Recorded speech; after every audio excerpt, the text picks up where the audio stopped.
This video is sponsored by AG1. I've been trying to cut out unhealthy habits and start a more positive routine, and thanks to AG1, they've made it easier than ever. AG1 is a daily foundational nutrient supplement that supports whole body health. With 75 vitamins, minerals, and whole food sourced ingredients, it helps provide important nutrients for your body, brain, and gut, supporting healthier skin and hair, while also building up a stronger immune system. Ever since I've been using it, I've been feeling less tired and more energetic, helping me wean off that caffeine. So if you want to try out AG1, head to the link drinkag1.com/althist. You'll get a free 1-year supply of AG Vitamin D3 plus K2, plus 5 of these AG1 travel packs with your first purchase.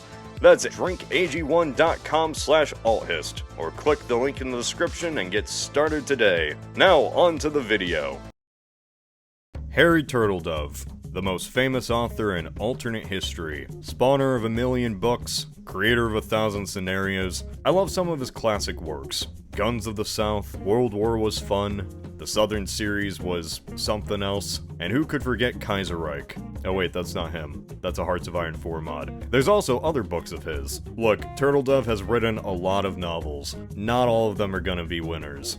And Atlantis is certainly not a winner. Imagine, if you will, a world where the eastern part of the United States had broken away millions of years ago. As all the other continents drifted away, it just stayed at the center of the Atlantic. By the Age of Discovery, it coincidentally looks like the lost continent of Atlantis. Honestly, that's a great idea. I love it. Now to us, this just looks like the eastern US and Caribbean got sawed off Looney Tunes style. But to the sailors and explorers of this alternate world, it could only be one thing: the legend come true, Atlantis.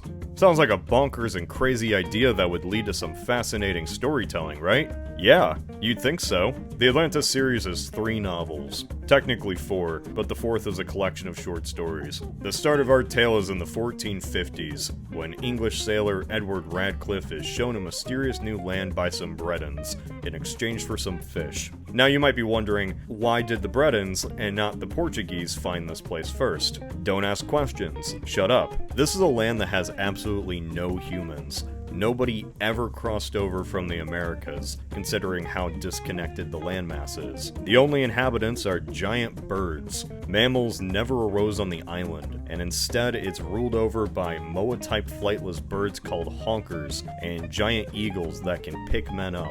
If this sounds familiar, Turtledove says he was inspired by the island of New Zealand. Despite the landmass being so big, these are really the most interesting animals to mention, which is a shame because I don't think this would be like New Zealand at all. It's a continent of its own. There's a whole different ecosystem to imagine. And also, if somehow monkeys can make it to the Americas, I'm pretty sure mammals were gonna end up on Atlantis. Oh well, big dumb birds it is. Honkers, I'm guessing, are descended from geese, so these are giant flightless geese.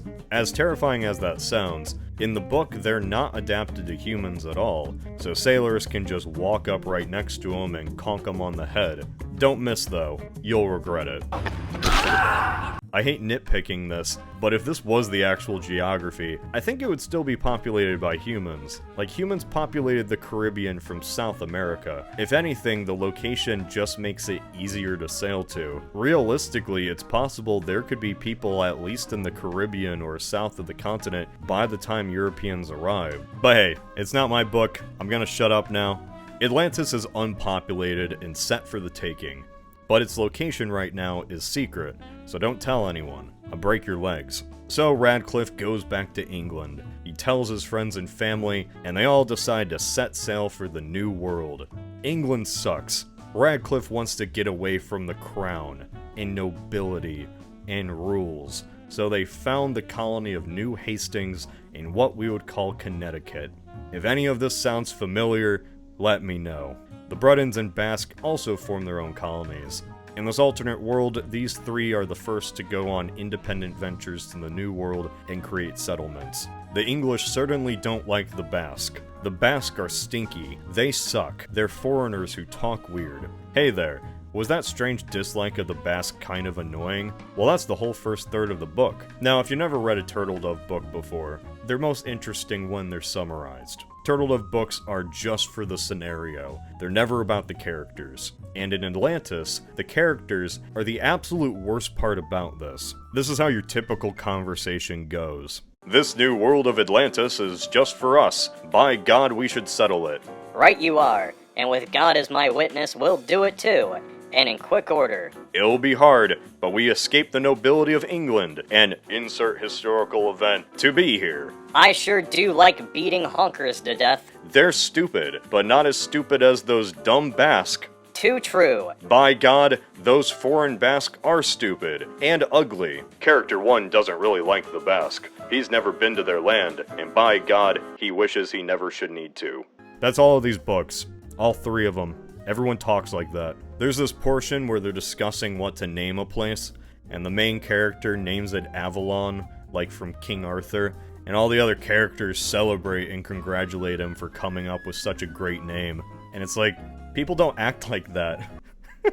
Turtledove really wanted to use that name, but he just shoved it in as clunkily as possible. The most interesting part of this world is the sea between East and West North America. That's pretty cool. The funnest Turtledove has with this idea is by placing a pirate port where Buffalo should be. That's fun. Yet most of the time, we're just left with American history, but slightly different. Look at what the second book is called. Can you guess what that's about? The story structure of this series is repeating the same 5 or 6 things about what's going on in a certain area, and then once time passes, repeat a different 5 or 6 things.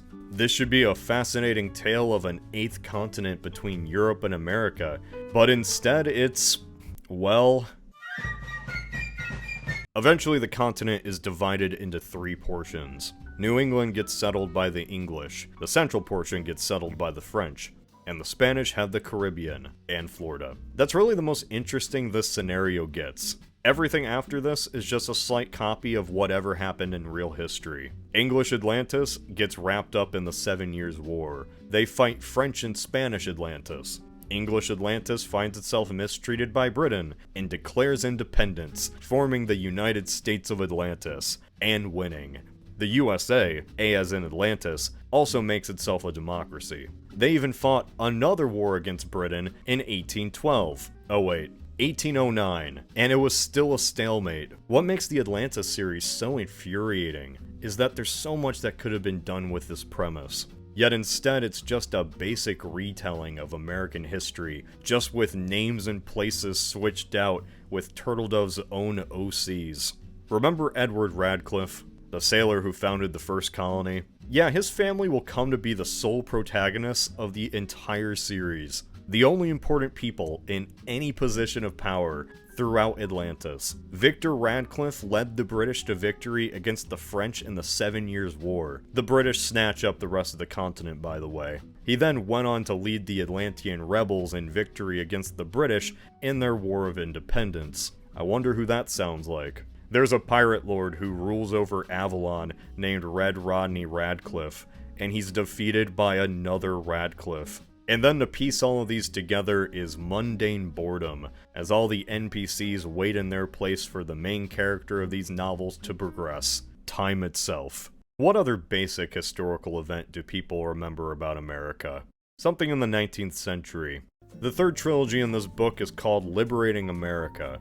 Its main character is a slave who is enslaved in the Atlantean South. After fighting back and killing his overseer, the slave leads a revolt against the slaveholders. Soon it's a general insurrection in the South, but one made up of slaves and captured Native Americans. Yeah, they're Native Americans. The Atlanteans took them from North America, which in this timeline is called Terra Nova. This slave revolt is the equivalent of the American Civil War in this book. Like, it happens in the 1850s. Eventually the slaves win, and slavery is abolished. Like, they scare the Atlantean government into abolishing slavery or something. Would a revolt like this have actually been successful enough to end slavery? Who's to say? Yet the aftermath is just like the aftermath of the American Civil War.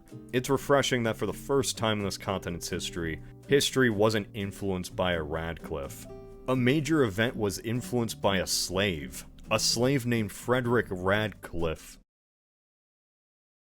Oh, the illegitimate son of Victor Radcliffe, because Victor was a slaveholder who did things to his slaves. Even the fucking slave revolt was led by a Radcliffe.